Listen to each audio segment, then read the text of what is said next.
What if the Cold War turned into World War III? What if the Cold War had not stayed cold? What if, in a single night, the tension that had frozen the world in place for decades cracked wide open, melting into fire, steel, and mushroom clouds? Would we even be here to imagine it? Or would our cities lie buried under the silent ash of a war that was never meant to be fought? To step into this darker mirror of history, we must begin where reality itself trembled. On the knife's edge of the early 1980s, when the world's two superpowers, the United States and the Soviet Union, stared at each other across an abyss they had spent a generation digging. The year is 1983. NATO has deployed Pershing II missiles in West Germany, capable of striking Moscow in under 10 minutes. The Kremlin watches every movement with feverish suspicion, convinced that the West is preparing to launch a decapitating first strike. On a cold November night, Operation Able Archer, a NATO command exercise simulating nuclear release procedures, unfolds in Western Europe. In our own history, this drill was mistaken by Soviet intelligence as a possible real attack, but the crisis passed without disaster. Here, in this altered thread of fate, a small, human absence changes everything. At a Soviet early warning bunker outside Moscow, the radar operators detect what appears to be 5 inbound American intercontinental ballistic missiles. In truth, it is nothing but sunlight glinting off high-altitude clouds, a quirk of nature that the system interprets as death in motion. In the real world, Lieutenant Colonel Stanislav Petrov was there to doubt the machines and hold back catastrophe. But in this version, Petrov is not at his station. Illness kept him at home. His replacement, young, tense, and trained to follow protocol, reports the sighting immediately. The alarm climbs the chain of command, reaching the Politburo in minutes.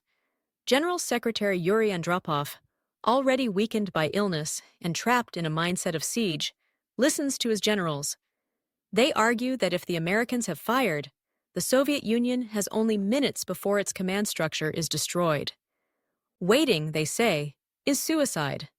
Andropov, racked by paranoia and convinced that Reagan's recent rhetoric about the evil empire is more than words, authorizes a limited retaliatory strike aimed at U.S. missile silos, command centers, and NATO air bases across Western Europe. Soviet submarines in the North Atlantic receive the launch codes. Deep under the Arctic ice, missile tubes flood, hatches open, and the first giant columns of fire burst into the blackness. Thousands of miles away, NORAD's satellite network picks up the heat signatures. Red icons bloom across screens in Colorado Springs. The officers on duty begin the grim sequence of verification, their voices calm by training but shaking beneath the surface. They confirm multiple ICBM launches. The president is rushed to the command bunker. Ronald Reagan, briefed in under 90 seconds, faces the decision every Cold War leader dreaded: launch now or be obliterated. In this reality, there is no hesitation. Orders are given for a full-scale counterstrike. In less than 3 minutes, hundreds of American missiles rise from the plains of the Midwest, their trajectories arcing toward the heart of the Soviet Union. Beneath the ocean, U.S. ballistic missile submarines respond in kind. The first explosions arrive in silency for those watching from afar. But for those within range, the world ends in a blinding instant. Moscow is consumed by a fireball hotter than the surface of the sun, the shockwave flattening everything for miles. Leningrad follows. In America, Washington, D.C. is struck, its monuments vaporized in a flash. New York becomes a crater on the edge of a burning bay.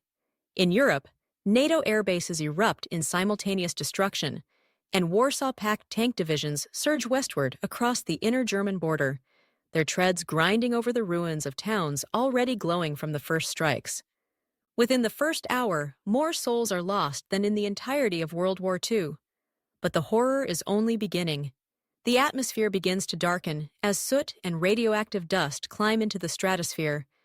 Winds carry fallout toward lands that have not yet been touched by direct fire. Underground bunkers in both East and West become the last fragile centers of military command. And even as their homelands burn, surviving generals begin to plan the next phase. A ground war across a continent that is already dying.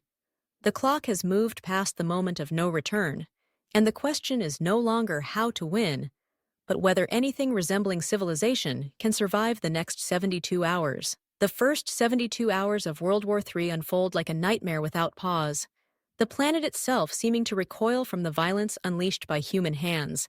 And in Europe, where the line between NATO and Warsaw Pact once stood as a tense but silent border, the thunder of tank engines and the whine of jet turbines now fill the air.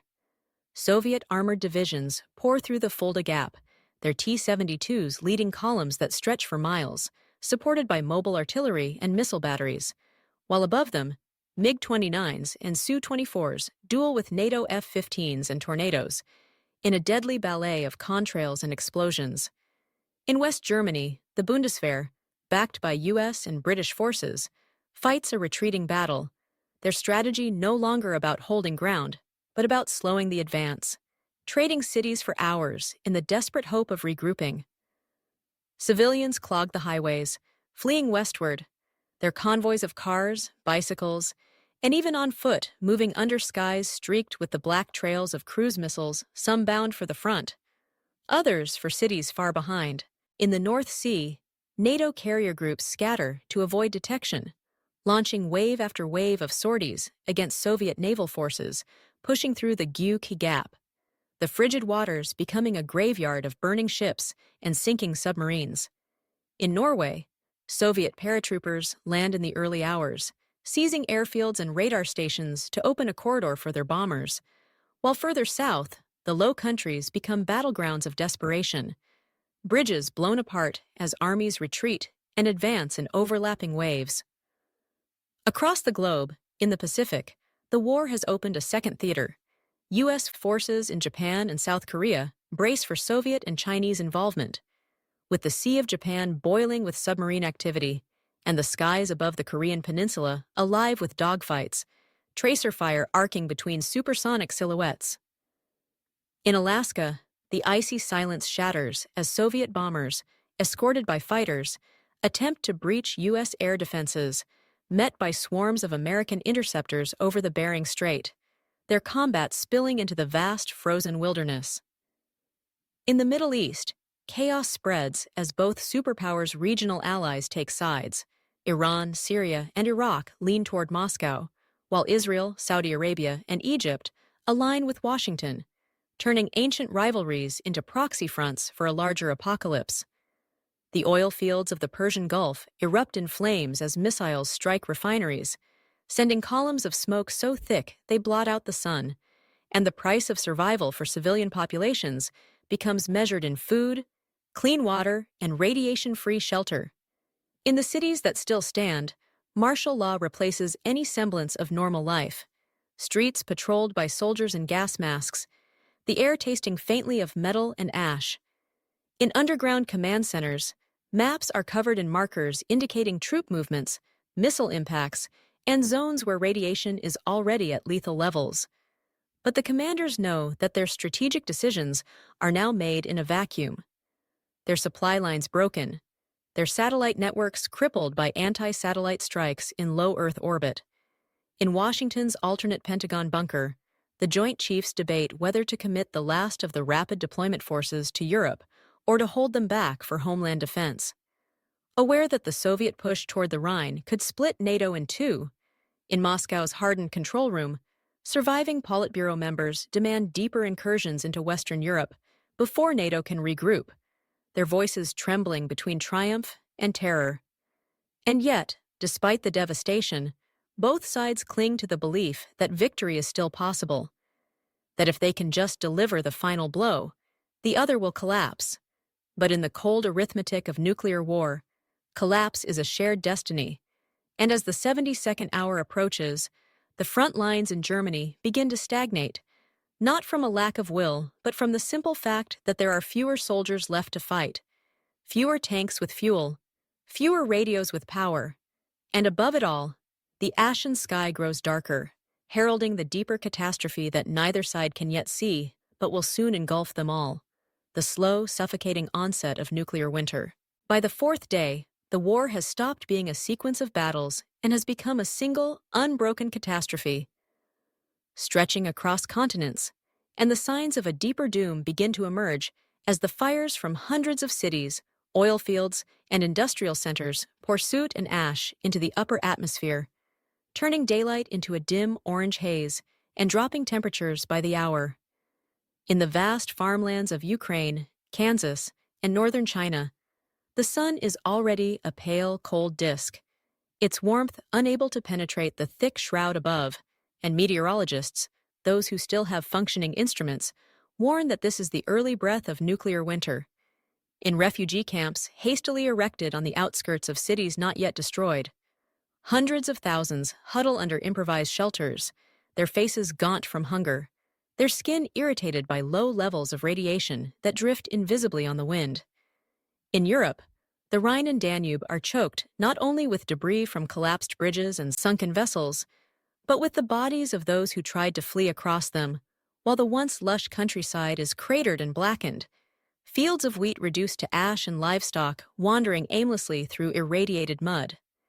International relief organizations no longer exist as coordinated entities.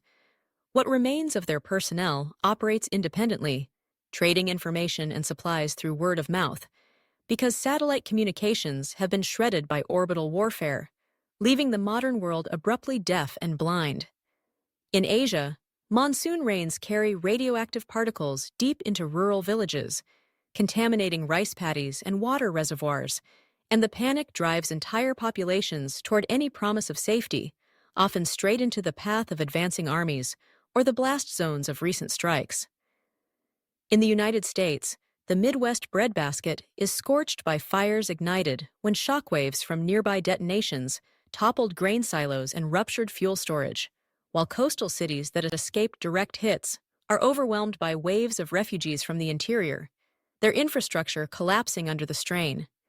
Disease begins to spread in the crowded shelters: cholera, dysentery, influenza, accelerated by the breakdown of sanitation and the impossibility of boiling enough clean water. In what remains of the United Nations headquarters, now relocated to an undisclosed underground site, the few surviving diplomats attempt to broker ceasefires in localized regions, but each side's chain of command is fractured, and field commanders, cut off from higher orders, often continue fighting simply because it is all they know. The psychological toll becomes as lethal as the bombs. Soldiers on both sides report hallucinations from exhaustion, civilians collapse into silence after days without food, and parents dig shallow graves for their children in frozen soil, marking them with whatever scraps of wood or metal they can find. Above it all, the Earth's climate begins to tilt, the jet streams shifting under the influence of the dust-choked sky, causing storms to rage unpredictably, battering already ruined coastlines with hurricane-force winds that no one has the resources to prepare for. In Siberia, entire military convoys vanish into sudden blizzards that arrive weeks before winter should have started, while in southern Europe, hail the size of fists falls on columns of fleeing civilians, injuring more than the artillery shells ever could. Food shortages grow so severe that both NATO and Soviet commanders authorize the seizure of any remaining agricultural stockpiles in occupied zones, leading to violent clashes between soldiers and civilians that further erode whatever thin boundary between combatant and victim once existed. As the third week looms, the war that began with precision strikes and strategic calculations has dissolved into chaos where survival is no longer about ideology or national borders, but about finding the next meal, the next drink of water, and a place to rest without choking on ash. And yet, in the minds of those still holding positions on the front, there is an unshakable belief that the final decisive blow is still possible. Even as the sky grows darker, the air colder, and the silent advance of famine begins to claim more lives than the bombs ever did. By the fourth week, the fragile threads of political authority that had barely held through the opening strikes finally snap, and the world's superpowers, once defined by centralized command, fracture into competing fragments of power, each with its own agenda, resources, and interpretation of survival. In the United States, the continuity of government plan, that placed senior officials in secure bunkers, has splintered into rival centers of authority, with regional military commanders issuing orders independently when communications with Washington fail, and some National Guard units openly refusing to comply with directives they deem suicidal for their communities. In the Soviet Union, the situation is even more chaotic. Andropov, gravely ill and possibly dead from the stress and radiation exposure during the first days, is replaced not by a formal successor, but by a shifting coalition of generals and KGB officers, each controlling different sectors of the crumbling state. And in the confusion, nuclear launch authority, once tightly guarded, becomes dangerously ambiguous. Submarines still roaming beneath the world's oceans remain armed with missiles, but often cut off from updated orders, their captains forced to decide whether to remain hidden, to surface and attempt contact, or to act on outdated strike instructions issued in the war's opening hours. In Central Asia, Soviet missile bases abandoned after their crews were killed or fled are discovered by desperate local warlords and rogue officers who see in these weapons the ultimate bargaining chips, offering them to the highest bidder or threatening to use them against rival factions. In Europe, NATO command struggles to keep cohesion as some member states, reeling from devastation and famine, begin secret back-channel negotiations with Soviet field commanders to create demilitarized zones, while others push for a renewed offensive, despite the clear impossibility of any decisive victory. The black markets that emerge in ruined cities deal not in luxuries but in survival: antibiotics, clean water, functional generators. And in this grim economy, rumors begin to spread of portable nuclear devices missing from both sides' arsenals, small enough to be moved in trucks or hidden in cargo containers, their locations unknown. Intelligence officers, their networks shredded, cannot confirm how many have vanished, but intercepted transmissions suggest that at least a dozen tactical warheads are now in the hands of groups with no allegiance to any nation. In the Middle East, where the war's chaos has inflamed every existing fault line, militias and state forces alike seek to leverage the breakdown of superpower control to settle old scores, and the fear that one of these groups might detonate a stolen weapon in a regional capital becomes the driving force behind frantic, small-scale interventions by whatever NATO or Soviet forces can be spared. China, having remained on the periphery of the initial exchange, moves troops into Central Asia under the guise of stabilizing the region, but in reality seeking to secure abandoned Soviet silos before anyone else does. While in South America, far from the main fronts, governments watch nervously as whispers circulate that smugglers have moved nuclear material through ports now barely monitored.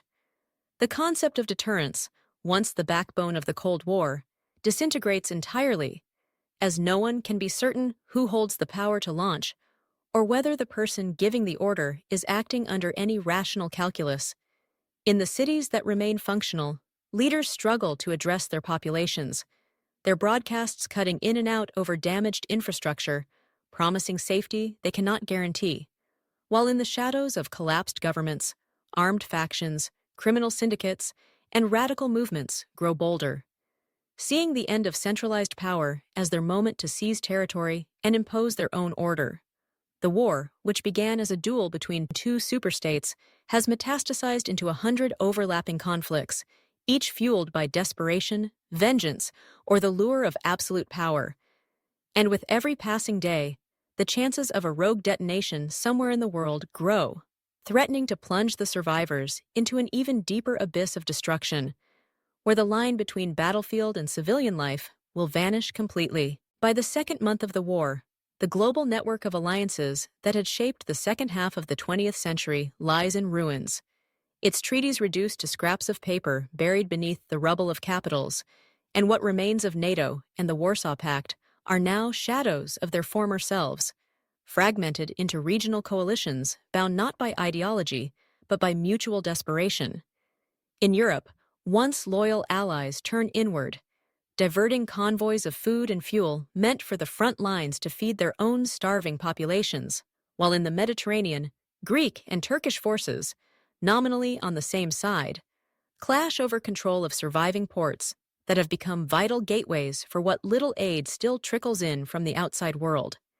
In North Africa, where the fallout clouds have dimmed the skies, but the land is still capable of growing crops, desperate nations to the north and east send ships and aircraft to seize grain and water from coastal cities, igniting a new front of conflict as local militias and fragile governments resist invasion.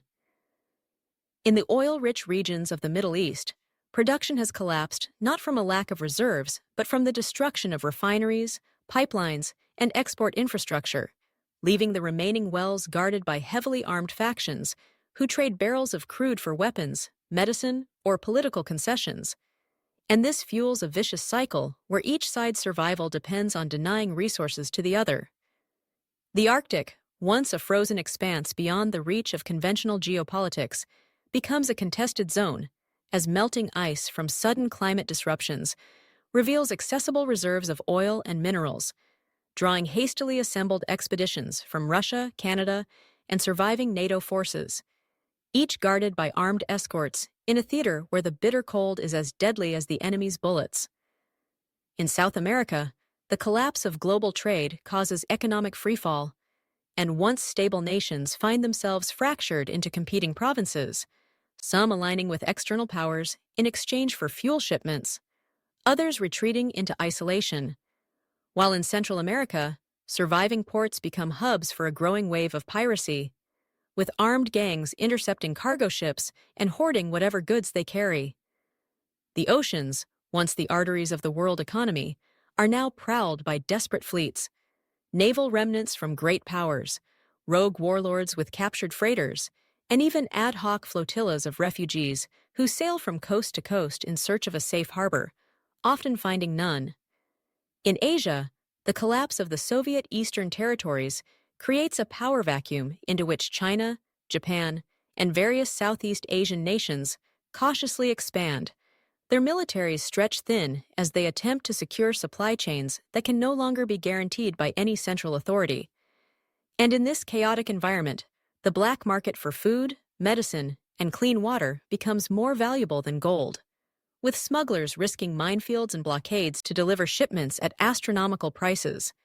Even Antarctica, previously untouched by human conflict, becomes the focus of desperate interest as rumors spread of undisclosed food caches and fuel reserves at scientific stations, drawing small but heavily armed expeditions from multiple nations who see in the frozen continent not science, but survival. In the Americas, the breakdown of trust between allies is most visible in the fraying relationship between the United States and Canada, once a model of peaceful cooperation, now strained by disputes over freshwater rights from the Great Lakes and the diversion of hydroelectric power to U.S. refugee centers. While in the Pacific Islands, rising seas from destabilized weather patterns force mass migrations that nearby nations are too overwhelmed to absorb, creating flashpoints for armed conflict over even the smallest habitable atolls. As resource scarcity deepens, the remnants of organized militaries begin to resemble armed caravans, escorting convoys of fuel tankers, grain trucks, and water purification units through hostile territory, knowing that a single ambush could wipe out weeks of vital supply. And above it all, the unspoken truth grows clearer with each passing day. In this new world, ideology has no value without food, borders have no meaning without water, and the alliances of the old order are nothing more than fading echoes in a world where survival belongs not to those who hold the strongest ideals, but to those who can seize and defend the last dwindling resources on Earth. By the third month, the struggle for dwindling resources has mutated into a patchwork of savage localized wars, conflicts so numerous and overlapping that the concept of a single global war no longer applies, replaced instead by thousands of miniature apocalypses unfolding simultaneously across the shattered map of Earth. In the once bustling industrial heartlands of Eastern Europe, entire cities are now carved into walled enclaves ruled by whichever faction seized control first, some by surviving military units, others by warlords, and a few by coalitions of civilians, who have armed themselves and erected barricades to keep out both armies and looters. These fortified zones survive by hoarding whatever resources remain, often raiding neighboring territories under cover of darkness to steal fuel, livestock, or medical supplies, and any outsider approaching their gates without prior agreement is treated as a hostile combatant. In the Middle East, the remnants of national armies splinter into tribal or sectarian militias, each flying different flags over burned-out cities. Their battles fought not only for control of oil wells, but for access to water treatment plants and surviving power stations. And as the infrastructure collapses further, these victories become Pyrrhic, with fighters sometimes dying of thirst days after seizing the very facilities they fought for. In Africa, the absence of global oversight allows long-dormant territorial disputes to erupt violently. Borders drawn in colonial times are ignored as armed groups seize farmland and river crossings, displacing entire populations into makeshift camps, where famine and disease kill more effectively than gunfire. In Asia, the vast rural expanses that once fed billions are now under the control of fragmented authorities who tax harvests at gunpoint, forcing farmers to choose between feeding their families or handing over grain to militias that promise protection, but often deliver only further hardship. The idea of humanitarian aid becomes a relic of the past, as the few international organizations that survived the first strikes are overwhelmed, their convoys constantly hijacked before reaching intended recipients, their workers kidnapped for ransom or coerced into working for local strongmen. In the Americas, urban centers that avoided direct nuclear hits descend into gang rule, with heavily armed groups controlling access to food warehouses and clean water distribution points, demanding payment in weapons, fuel, or even human labor. In South Asia, the chaos destabilizes entire nuclear-armed states, and rumors spread of warheads disappearing into the hands of factions who see them not as deterrents, but as tools to claim dominance over rivals in a lawless environment. Everywhere, the breakdown of humanitarian norms breeds atrocities, mass executions carried out in public squares to deter dissent, villages burned for refusing to surrender supplies, medical clinics ransacked for antibiotics that fetch astronomical prices on the black market. The skies, once filled with commercial airliners, are now the realm of scavenging drones and retrofitted military aircraft used for reconnaissance or improvised bombing runs, their operators more often local militias than national armies. Radio frequencies buzz with propaganda from countless factions, each declaring themselves the rightful government, each promising stability if only the population will submit. And yet these promises collapse almost as soon as they are spoken, replaced by new voices, new flags, and new betrayals. For the civilians trapped between these warring powers, survival becomes an unending cycle of displacement, moving from one shattered settlement to another, fleeing the advance of armies or the spread of disease, always one step ahead of starvation. And in this fractured world, where no single authority can impose peace, the war is no longer fought for victory in the traditional sense, but for survival on a day-to-day basis. And the most chilling truth is that many of the combatants no longer even remember the larger ideological conflict that began it all, only that in the ashes of civilization, power belongs to those willing to take it by force and keep it through fear, and mercy is a currency no one can afford to spend. By the fourth month, the world is transformed by forces no one can resist. The relentless nuclear winter has settled upon the planet, smothering sunlight beneath a shroud of ash and soot, plunging the days into perpetual twilight. Temperatures plummet without mercy, and unseasonal frosts sweep across continents, killing what little remains of the crops. In the tropics, the cold warps the rains. Rivers either dry to cracked mud or burst into chaotic floods, erasing fragile refugee camps and scattering the desperate into the wilderness. Oceans, now deprived of light, cool so rapidly that marine ecosystems collapse, and the fishing boats return empty, leaving coastal communities adrift without hope or sustenance. Snow falls in places it never should, laced with radioactive particles, forcing survivors to choose between the bitter cold indoors or the deadly air outside. In Eurasia, the vast plains are ruled by wind and ice, supply lines severed, armies immobilized, and soldiers succumbing to frostbite and hypothermia at rates that dwarf casualties from combat. Africa and South America face ruined harvests, months of drought, then storms that rip the earth clean, leaving only barren fields and drowned villages. Wildlife migrations falter. Silence replaces the once vibrant chorus of nature. Even the strongest begin to break under the endless gray sky, the cold sapping their will, time itself blurring into a monotony of survival. Armies abandon grand strategies, fighting instead for access to bunkers and mines that promise warmth. Forests are set ablaze for fleeting comfort, worsening the toxic atmosphere and deepening the freeze. Communications fail as the sun's energy vanishes. Disease flourishes in the damp and crowded shelters, and medical supplies dwindle to nothing.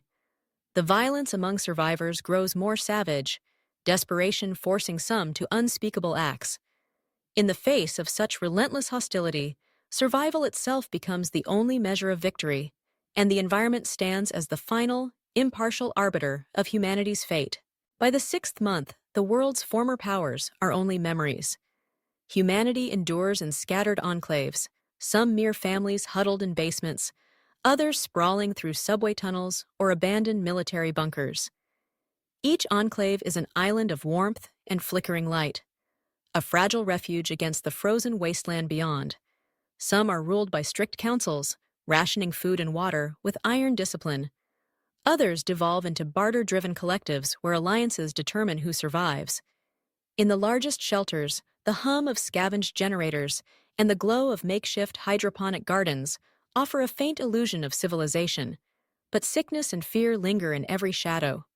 Crops, potatoes, fungus, scraps of lettuce are guarded like treasure, for food is now synonymous with power. Communications between enclaves are sporadic, warnings of raiders and epidemics traversing the frozen air. But every message is a gamble, its sender possibly dead before it arrives. Outside, the land is unrecognizable. Snowdrifts swallow vehicles, forests stand like skeletal graveyards, and even carrion birds have vanished in the relentless cold. Raiders, fewer but still feared, haunt the wasteland, attacking without warning and disappearing into the haze, fueling rumors of cannibal tribes thriving in the wilderness. Isolation breeds new customs, dialects, and myths as enclaves fracture and adapt, some seeing the endless twilight as divine punishment, others clinging to the hope of eventual renewal. Leaders debate whether to rebuild above ground or make a permanent life below, the psychological toll growing heavier as children forget the sun and adults surrender to despair. Governance varies. Some practice equality, others slide into feudal arrangements with absolute rulers.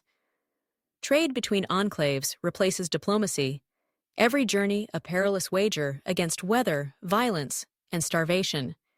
Yet adaptation persists. Wind turbines cobbled from scrap, fuel distilled from frozen biomass, networks of cooperation forming in the shadows. For every enclave that adapts, another succumbs to disease, violence, or the final failure of a crucial machine. The world grows darker, colder, and lonelier, humanity's last embers flickering in the wind. By the seventh month, as food and hope run thin, some enclaves send expeditions into the wasteland, searching for places where survival might be less brutal. These journeys are acts of faith, crossing frozen landscapes on salvaged snowmobiles or on foot, dragging supplies through chest-high drifts. Landmarks are buried, maps obsolete, and blizzards erase all traces of their passage. Many are lost, their radios falling silent, their names mourned in whispered laments. Yet some press on, encountering haunting sights, entire towns encased in ice, highways lined with frozen vehicles, forests refracting the dim light into ghostly rainbows. Hope is rare but tangible in the discovery of preserved food caches or warehouses sealed by accident. Some reach the coasts only to find the seas frozen for miles, the ice groaning beneath their feet. Others climb mountains, seeking geothermal warmth only to find deeper cold and exhaustion. Encounters with other survivors are tense and fraught, some settlements turning away visitors for fear of losing their own supplies. Grim tales spread. expeditions finding habitable zones ruled by tyrants, newcomers enslaved to mine frozen earth for remnants of pre-war fuel. The legends of successful expeditions grow, their members hailed as heroes, but the cost is steep, half lost to cold, ambush, or disease. These ventures become annual rites in some enclaves, while others deem them too costly and remain shut, accepting their fate within their walls. The greatest truth is whispered in the darkness, that the world beyond is a vast, empty graveyard, and even if hope exists somewhere out there, reaching it may demand more than humanity can bear in this age of endless winter. By the first anniversary of the war, an entire generation of children has grown up without ever seeing the sun, their only knowledge of its warmth and light coming from the fading stories told by elders who struggle to remember the exact shade of a summer sky or the way grass feels beneath bare feet. And in many enclaves, the origins of the conflict have already begun to dissolve into a haze of myth and half-truths. For those born after the first strikes, the Cold War is not history but legend, an abstract tale of giants who destroyed the world in their arrogance, often retold in the language of morality plays, rather than political realities, with superpowers recast as warring gods, missiles as thunderbolts, and the mushroom clouds as divine punishments. The details shift from enclave to enclave. Some say it was a war for resources, others that it was a final test of humanity's worthiness, still others that it was a betrayal by unseen forces who wanted the earth cleansed of its people. But in every telling, the actual political names and ideologies fade, replaced by symbols and archetypes easier to remember than the complexities of geopolitics. Written records are scarce and often damaged, and those who still possess books or data devices guard them jealously, not out of a sense of scholarship, but because the paper and plastic are valuable for fuel or repair materials. Oral histories become the primary means of passing down the past, but memory is fragile, and over time, personal grief, local politics, and superstition reshape the facts into narratives that serve the needs of the present. Stories that inspire loyalty to a leader, justify a raid, or teach children to fear strangers. In some enclaves, the war is framed as a cautionary tale against ambition, a warning that striving for too much power invites ruin, while in others, it is held up as proof that strength is the only path to survival, and that the next war must be won completely to avoid repeating the past.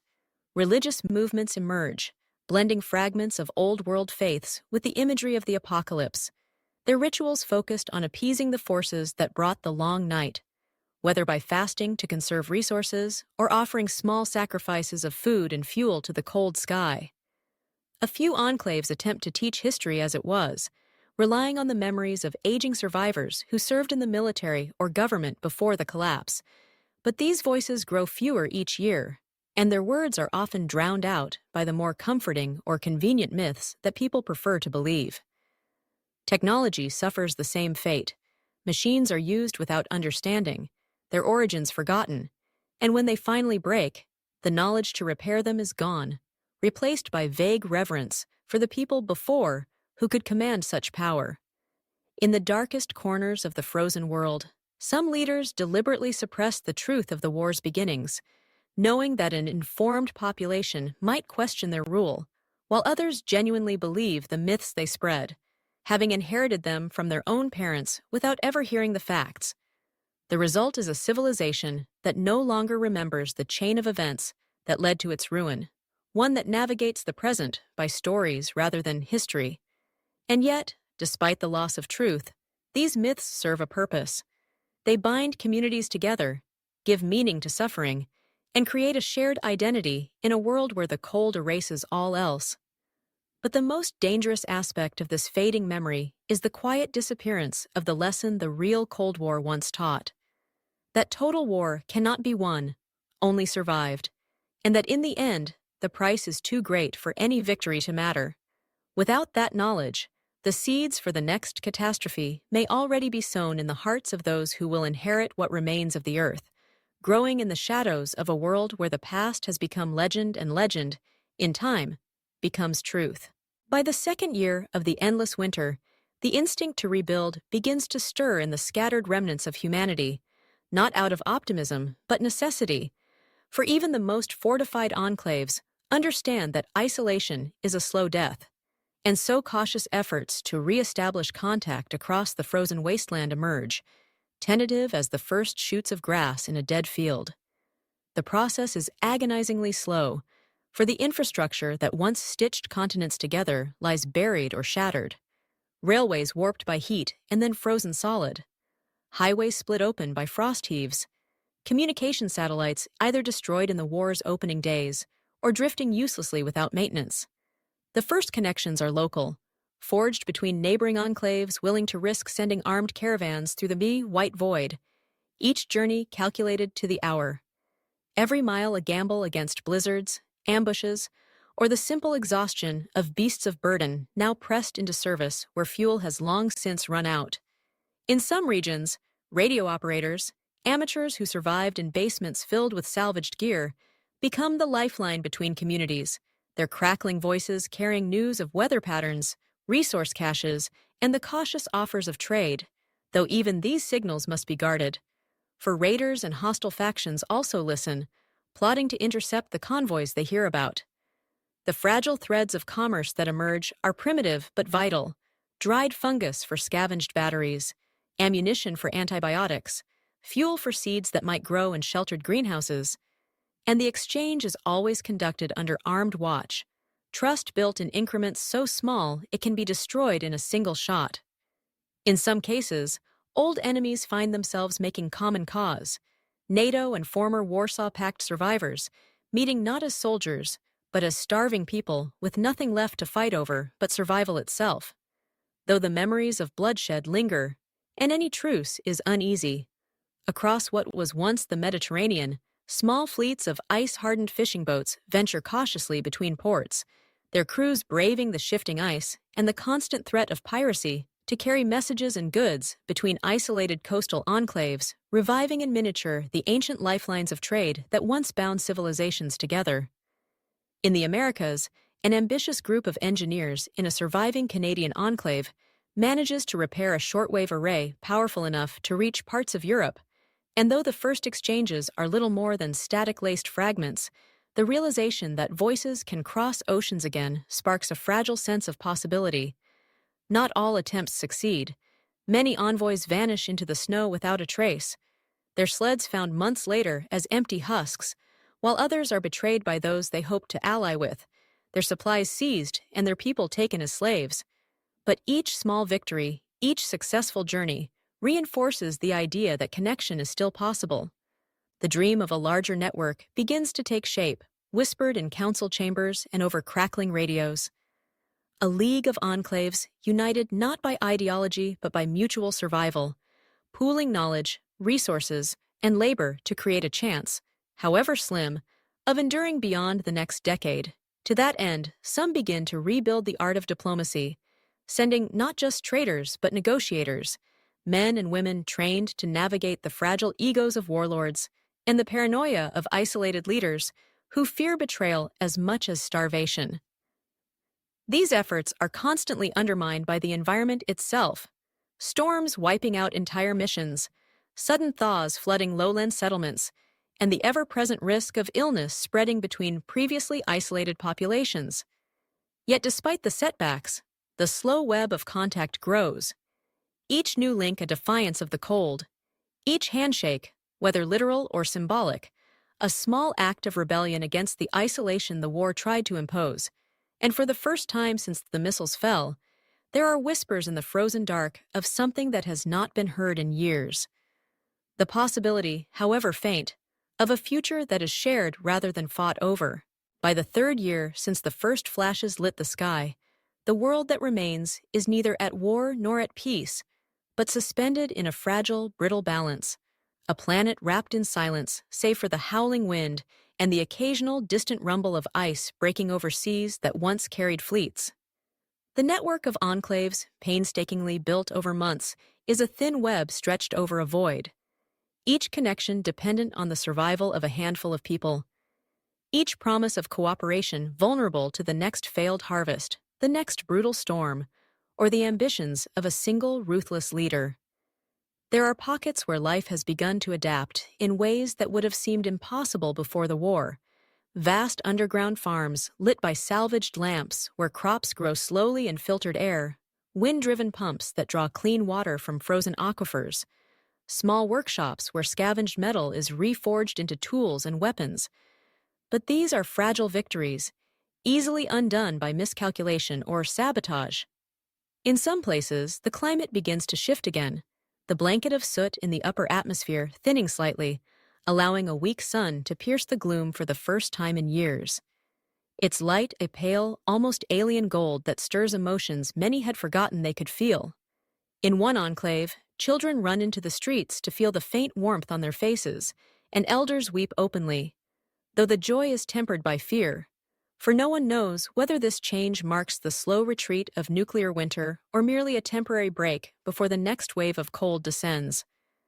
The old borders have no meaning, but in their place, new territories are emerging, claimed not by nations, but by the reach of an enclave's patrols, the extent of its supply lines, the range of its trade convoys.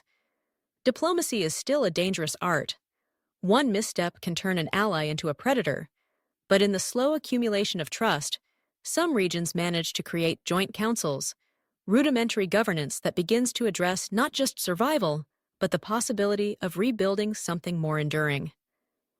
The question that haunts these fragile efforts is whether the lessons of the old world have been learned or forgotten, for already there are disputes over resource control, whispers of militarization, and the re-emergence of ideologies that once drove entire nations to the brink.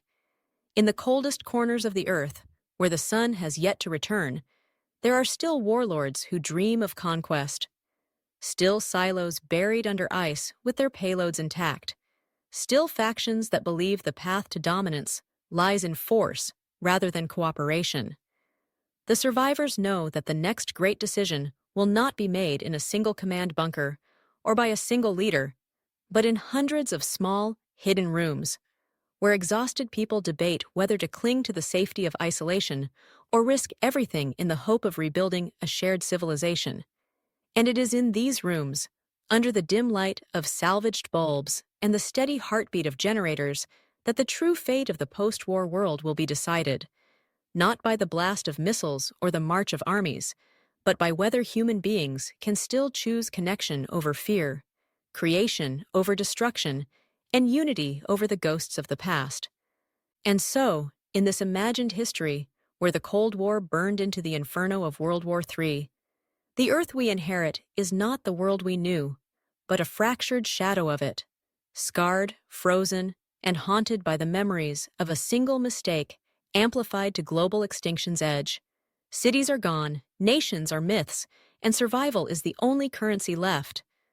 But even here, in the quiet between storms, there are sparks, fragile, flickering, human, that refuse to die. Perhaps they will grow, perhaps they will fade. If you had been born into this world, would you fight to rebuild it, or would you walk away from the ruins and let the ice claim what remains? If history could have gone this way, would the lessons we know now ever have been learned? I want to hear your thoughts. Tell me in the comments what you would have done, and whether you believe a world like this could ever find its way back to the light.